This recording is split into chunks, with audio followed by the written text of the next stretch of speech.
আসসালামু আলাইকুম। আজকে আমরা এমন একজনের কাছে আসছি। আমরা শুনবো আজকে সে লেখাপড়া করে কেন এই চার দোকান করতেছেন, এই ছোটখাটো ব্যবসা কেন করতেছেন। আমরা ওনার মুখ থেকে শুনি। আসসালামু আলাইকুম। ওয়ালাইকুম আসসালাম। ভালো আছেন আনোয়ার ভাই? হ্যাঁ, আলহামদুলিল্লাহ ভালো। হ্যাঁ, ভালো। আপনারা ভালো আছেন ইনশাআল্লাহ? আলহামদুলিল্লাহ। আমরা জানতে চাচ্ছি যে আপনি লেখাপড়া করার পরে এই কেন এই ছোটখাটো বিজনেস করতেছেন? ভবিষ্যৎ পরিকল্পনা কি ছিল আর এখন কেন এটা করতেছেন? জানতে চাই। বলবেন। ধন্যবাদ আপনাদের উত্তম একটা প্রশ্ন করার জন্য। আপনারা নিশ্চয় জানেন আমি মধ্যবিত্ত ঘরের সাধারণ একজন লোক। আমি ভালো ব্যবসা করার জন্য যে পুঁজি প্রয়োজন বা যে অ্যাবিলিটি প্রয়োজন ওটা আমার ছিল না। যে কারণে আমি সর্বপ্রথম এই আনোয়ার টি স্টল নামে আমার এই ব্যবসা শুরু করি। আর এই ব্যবসা শুরু করার পিছনে আমার অন্যতম গুরুত্বপূর্ণ একটা কারণ রয়ে গেছে। আমি এই ব্যবসাটা এই কারণে করি কারণ আমি মানুষ প্রেমিক একজন ব্যক্তি। এই পেশাটা এমন একটা পেশা, এই পেশায় দিন ভিখারি থেকে শুরু করে মন্ত্রী লেভেল বা এমপি লেভেল পর্যন্ত সর্বস্তরে জনগণ, সর্ব ধরনের মানুষ এই চার দোকানে আসে, বসে আড্ডা দেয়, কথা বলে, তাদের মনের ভাব প্রকাশ করে। এটা আমার কাছে অনেক ভালো লাগে। কারণ আমি যে ঘরের সন্তান, আমার পক্ষে বাংলাদেশে 64টি ডিস্ট্রিক্ট ভ্রমণ করা হয়তো বা সম্ভব হবে না, কিন্তু এই পেশার মাধ্যমে আমি বাংলাদেশের 64টি ডিস্ট্রিক্টের সমস্ত মানুষের তাদের মনের ভাব, তাদের কথা, তাদের ভাষা সবকিছু আমি বুঝতে পারছি, অবগত হয়েছি। এটা আমার কাছে অনেক ভালো লাগে। এই চার দোকান করার পিছনে আমার বন্ধু বা ফ্রেন্ড সার্কেল অনেকে অনেক ধরনের অবজেকশন দিয়েছে, কিন্তু আসলে আমার যে ভালো লাগে এতে তাদের কি করে বোঝাবো। আমার ভালো লাগার পিছনে সর্ব বেশি কারণ হলো আমি সবার সাথে মিশতে চাই, সবার ভাষা বুঝতে চাই, সবার মনের ভাব জানতে চাই। আর এই প্রত্যাশা নিয়ে আমি এই দোকানটা দীর্ঘদিন যাবত পরিচালনা করে আসছি। এর পিছনে আমার আরো একটু কিছু অগ্রসর হওয়ার একটা আশা আছে। যেমন আমি বিভিন্ন মানুষের, বিভিন্ন অলিয়া উলিয়া, গাউস কুতুব, নবী রাসূল এবং কি বিভিন্ন রাজনীতিবিদদের জীবন ইতিহাস পড়েছি। ওখান থেকে আমার মধ্যে একটা নতুন একটা আশার সঞ্চয় হয়েছে যে চায়ের ব্যবসা করলে আমার কাছে মনে হয়, যেটা আমার ব্যক্তিগত মনে ধারণা, যে মানুষ পারফেক্ট জ্ঞানে জ্ঞানী হয়। আর এই জ্ঞানকে কাজে লাগানোর জন্য আমি রাজনীতিতে ইনভলভ হয়েছি।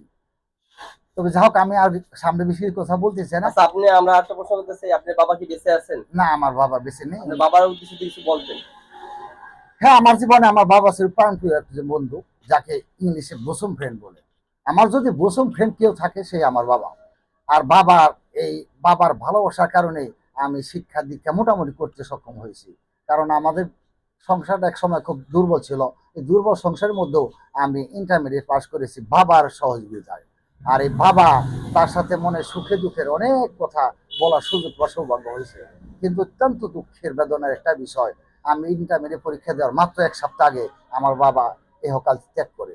তার পরবর্তীতে আমি পরীক্ষা দিয়ে আর নতুন করে আমার লেখাপড়া করার সৌভাগ্য হয় নাই। কেননা আমার বড় ভাই বেড়াদার যারা ছিলেন তারা বাবা মৃত্যুর অল্প সময়ের মধ্যেই পৃথক হয়ে যায়। আমার সংসারের, আমার মা এবং আমার ছোট দুইটা ভাই এবং বোন, এদের নিয়ে আমার সংসারের বোঝা আমার কাঁধে পড়ে।